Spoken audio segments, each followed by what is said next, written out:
Frozen echoes.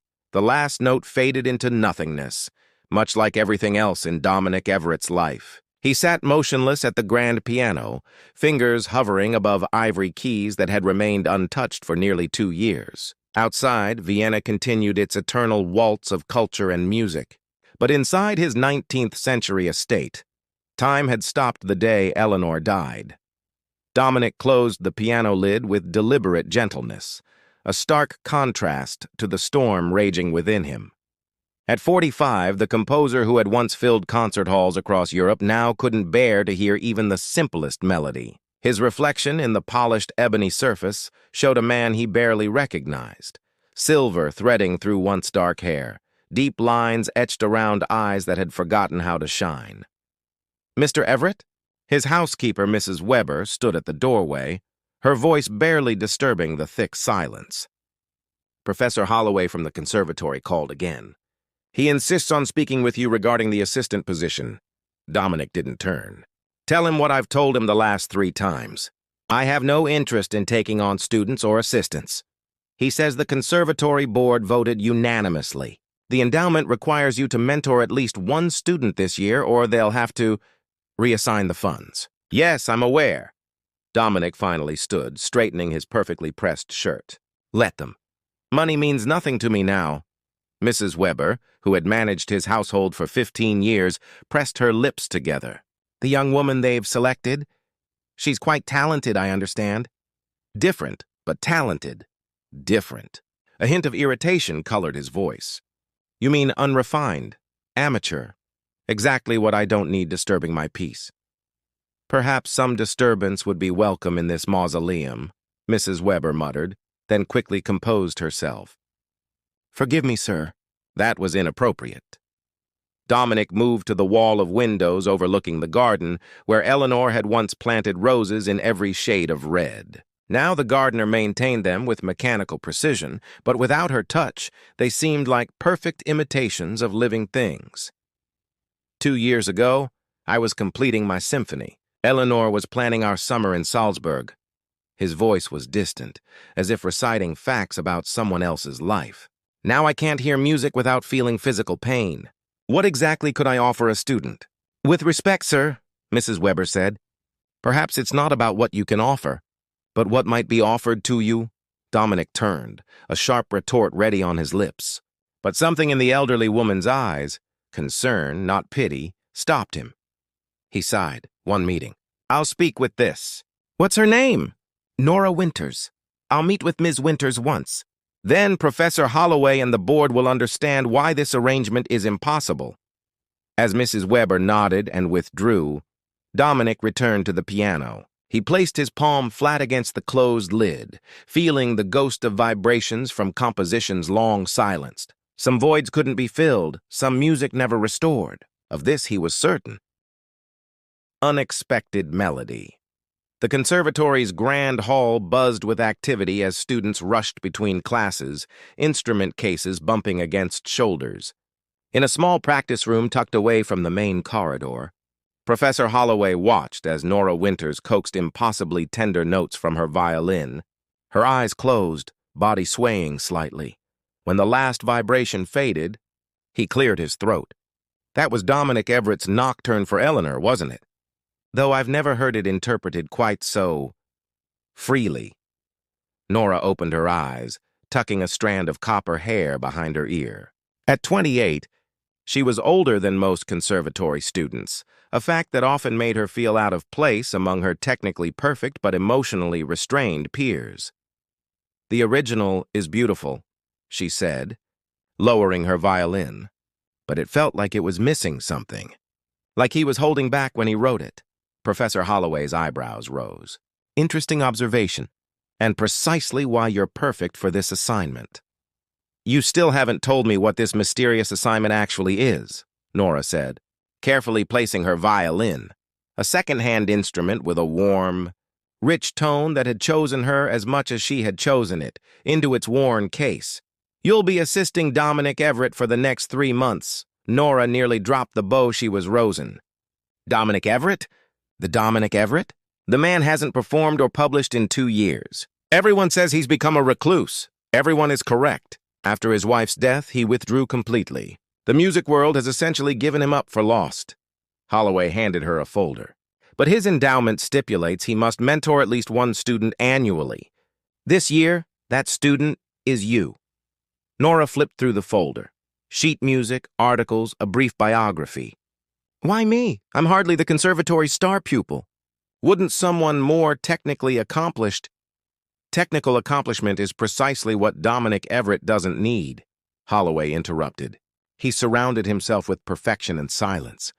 What he needs is someone who understands that music isn't just notes on a page. It's life expressing itself. He gestured toward her violin. Someone who isn't afraid to reinterpret a nocturne when it feels right. 3 days later, Nora stood before the imposing gates of the Everett estate, clutching her violin case and a battered messenger bag.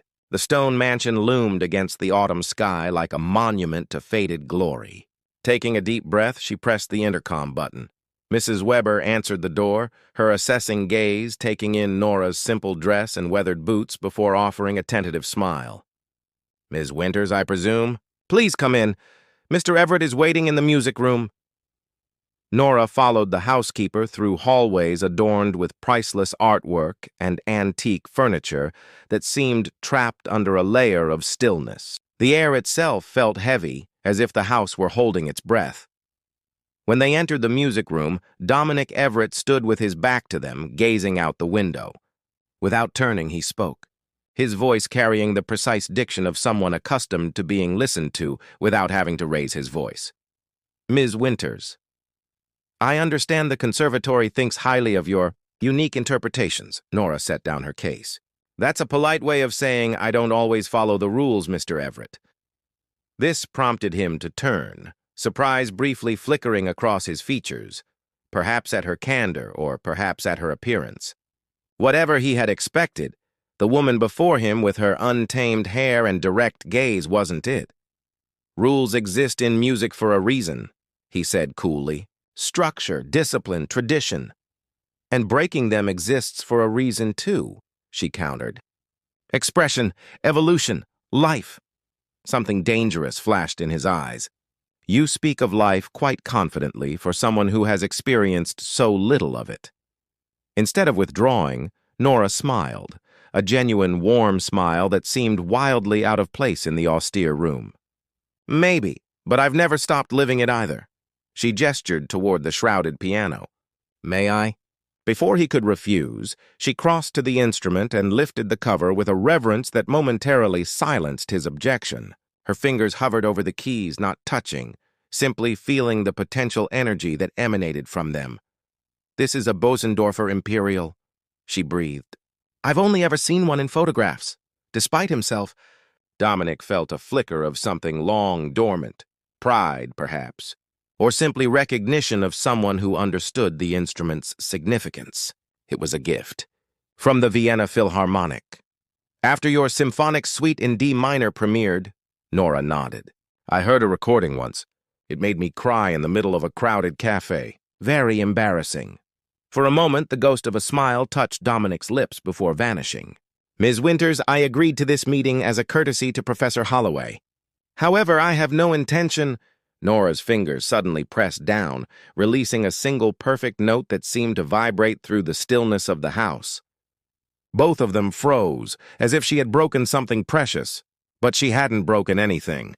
She had begun something. Dissonance and harmony.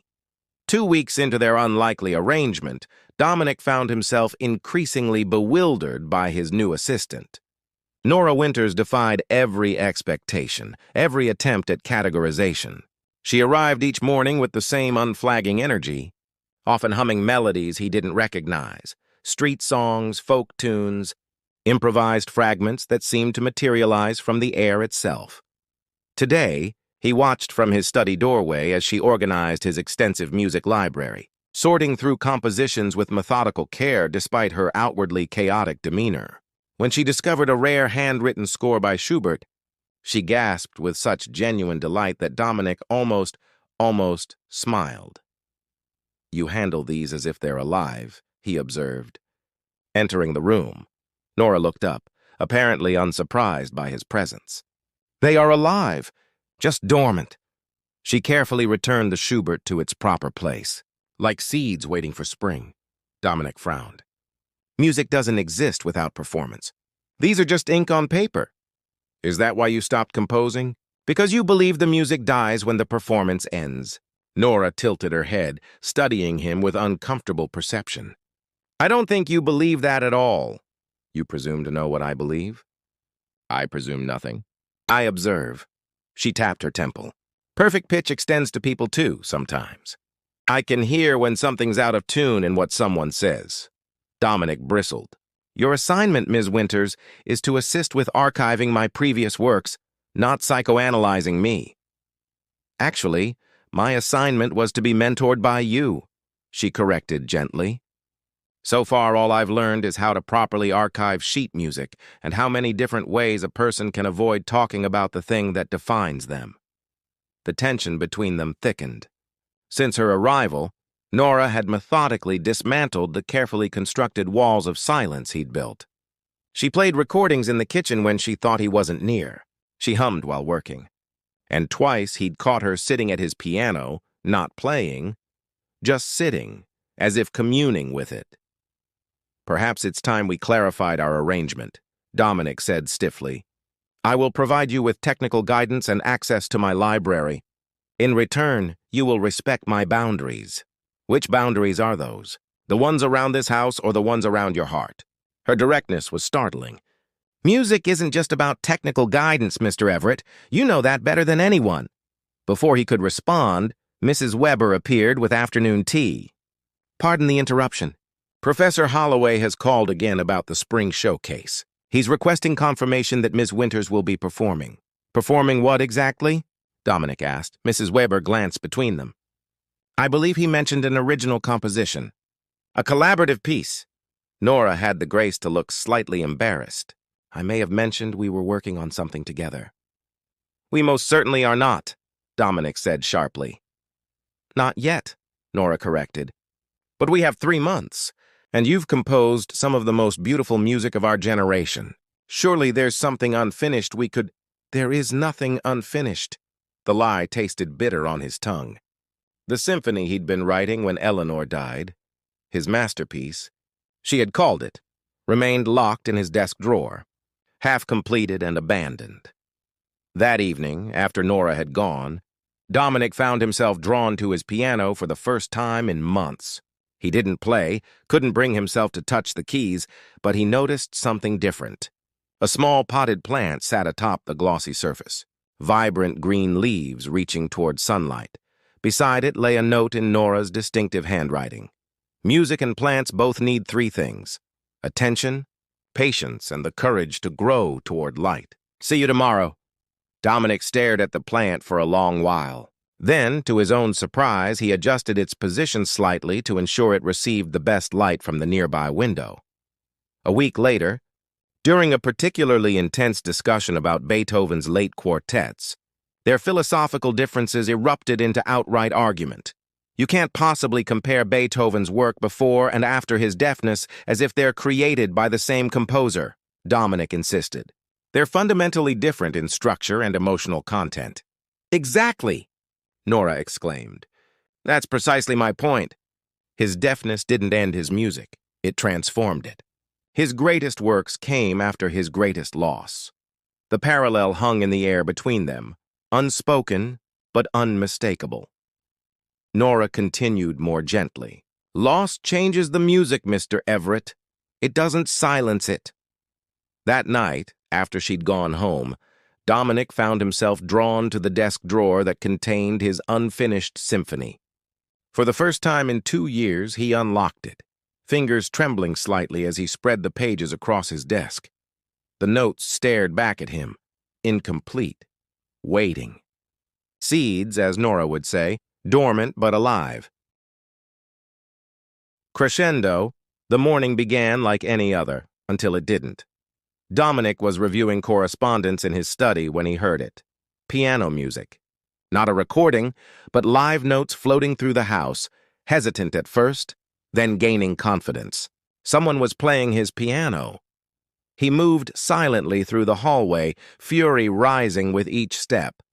When he reached the music room doorway, he froze. Nora sat at the Bosendorfer, morning light catching in her hair as her fingers moved across the keys with surprising skill. But it wasn't just that she was playing his piano without permission. She was playing his symphony. The unfinished one. The one he'd locked away. For a moment, pure rage blinded him. Then, as the music continued, something else entirely took its place. Recognition. She wasn't playing it exactly as written. She'd added something.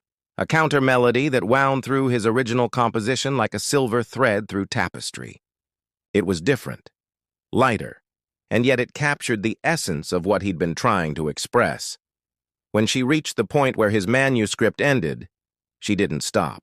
Her fingers continued, improvising a passage that felt like a natural extension of his work, not mimicking his style, but complementing it.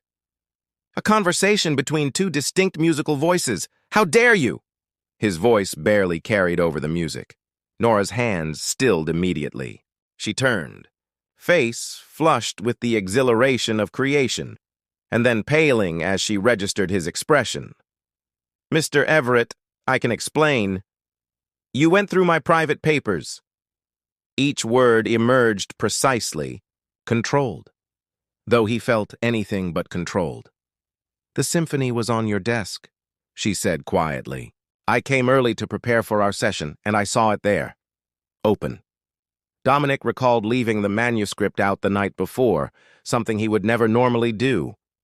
That doesn't give you permission to play it. Finish it? Nora stood facing him squarely. You're right. I overstepped. But this music, she gestured toward the scattered pages. It's extraordinary, Dominic. It deserves to exist in the world. Don't call me Dominic. Fine, Mr. Everett. She gathered her courage. You've been punishing yourself for 2 years by silencing your music. But you're punishing the rest of us too. This symphony isn't just notes on a page. It's hope, transformed into sound. He turned away, unable to bear the intensity in her eyes. You know nothing about why I stopped composing. I know that Eleanor loved your music. Professor Holloway told me she was your first and most dedicated champion. Nora's voice softened. Would she have wanted this? For your gift to die with her? The mention of Eleanor's name from Nora's lips felt like a physical blow. Dominic moved to the window, struggling for composure. Some losses can't be overcome, Ms. Winters. Some music can never be played again. I don't believe that, Nora said, approaching slowly until she stood beside him. And I don't think you do either. Not really.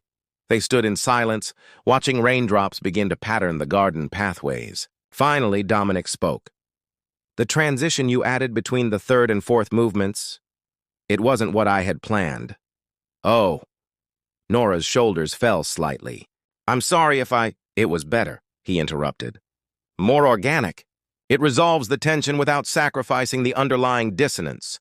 Nora stared at him, hardly daring to breathe. Play it again, he said quietly. From the beginning of the fourth movement. Hesitantly, she returned to the piano. As her fingers found the keys, Dominic closed his eyes, allowing himself to truly listen for the first time in years. The music washed over him, his structure, her embellishments, their combined sensibilities creating something neither could have crafted alone. When she finished, silence filled the room, but it was different now, expectant rather than empty. What happens next? Nora asked, barely above a whisper. Dominic approached the piano slowly like a man walking on uncertain ground. He stood beside her, not sitting, but close enough to reach the higher octaves. The melody returns here, he said, playing a sequence with his right hand, but transformed by what came before. Nothing returns unchanged, Nora nodded, adding a complementary passage with her left hand. Like this? Their eyes met over the piano as the harmonies twined together, and for the first time in her presence, Dominic smiled, a real smile that reached his eyes. Exactly like that. New composition. The Vienna Conservatory's annual spring showcase had been sold out for weeks, partly due to the usual appreciation for young talent, but mostly because of the rumors. Dominic Everett, who had vanished from the music world 2 years ago, would return to debut a new composition, performed with an unknown collaborator, no less. Backstage, Nora paced in a simple black dress, her violin beside her. "I think I might be sick," she muttered, pressing a hand to her stomach. Hardly the confidence I expect from a collaborator. Dominic appeared in the doorway, impeccable in his tuxedo. 3 months had transformed him. The grief remained etched in his features, but it no longer defined him. "Are you always this nervous before a performance?" "I've never performed at the Music Verein before," she said. "The acoustics in there are legendary. Every flaw will be magnified 100-fold.